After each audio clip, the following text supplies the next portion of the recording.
안녕하세요, 여러분. 머신러닝 모델 이것저것 많이 만들어 보셨죠? 근데 어떤 모델은 점수가 꽤 잘 나오는데 또 어떤 모델은 영 점수가 안 나와서 이게 왜 이러지? 하고 당황했던 경험 혹시 없으신가요? 바로 오늘 그 이유를 한번 제대로 파헤쳐 보고요. 더 나아가서 정답이 없는 데이터라는 아주 새로운 세계로 함께 떠나보려고 합니다. 자, 준비되셨으면 바로 시작해 볼까요? 우리가 로지스틱 회계부터 SVM, 결정 트리까지 정말 다양한 모델을 다뤄봤는데 사이클런 덕분에 코딩하는 흐름은 놀라울 정도로 똑같았어요. 그쵸? 라이브러리 가져오고 모델 객체 만들고 데이터로 학습시키고 예측하고 이 네 단계의 리듬 이제는 뭐 눈 감고도 하실 정도로 익숙하실 겁니다. 코드는 정말 간단했죠? 하지만 잠시만요. 코드를 짜는 방식은 같았다고 해서 과연 모든 모델이 우리 데이터에 똑같이 반응했을까요? 아마 실습하시면서 몇몇 모델에서는 예상보다 점수가 너무 낮게 나와서 고개를 갸웃했던 경험이 분명 있으실 거예요. 바로 이겁니다. 이 슬라이드가 그 핵심적인 차이를 딱 보여주는데요. 보세요. 오른쪽에 있는 결정 트리 같은 규칙 기반 모델은 데이터 스케일에 뭐 크게 영향을 받지 않았어요. 근데 말이죠. 왼쪽에 있는 SVM이나 KNN처럼 데이터 포인트 사이의 거리를 재는 모델들은 이야기가 완전히 달랐죠. 아마 직접 해보셔서 아실 거예요.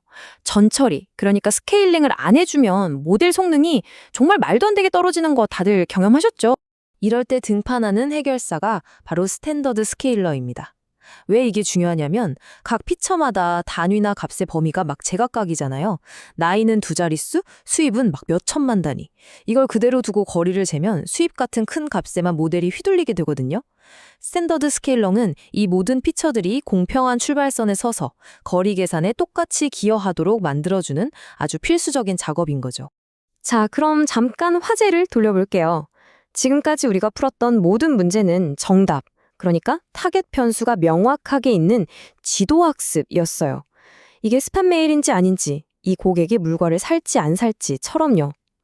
그런데 만약 우리 손에 정답지가 아예 없는 그냥 데이터 덩어리만 툭 주어진다면 거기서 우린 뭘 할 수 있을까요? 바로 이 지점에서 비지도 학습이 멋지게 등장합니다.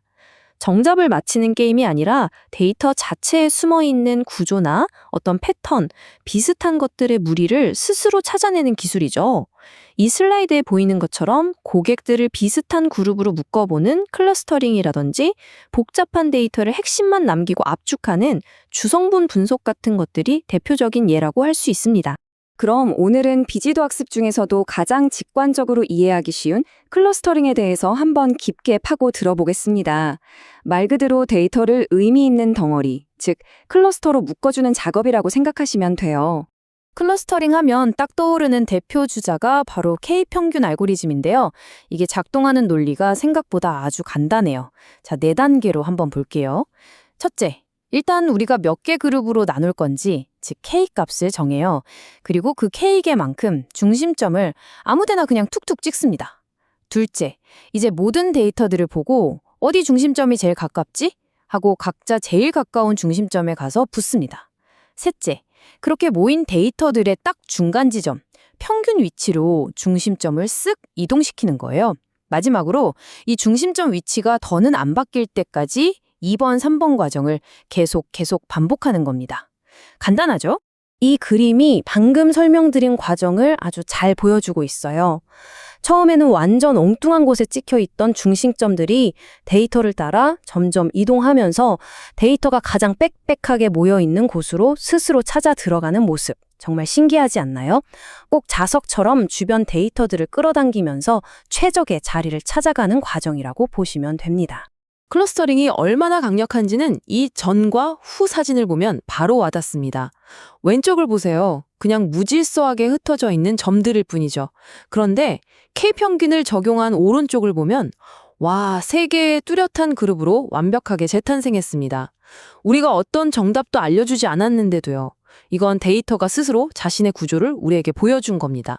여기서 정말 현실적이고 중요한 질문이 하나 생깁니다. 좋은데 그래서 K를 몇으로 정해야 하는 거죠? 그룹을 3개로 나눠야 할지 아니면 5개로 나눠야 할지? 그걸 우리가 어떻게 알 수 있을까요?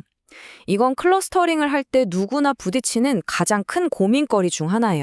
다행히도 우리에게는 엘보우 방법, 엘보우 메소드라는 꽤 유용한 힌트가 있습니다. 뭐냐면 클러스터 개수 K를 1개, 2개, 3개 이렇게 늘려가면서 각 클러스터 내 데이터들이 얼마나 똘똘 뭉쳐 있는지를 측정해서 그래프로 그려보는 거예요.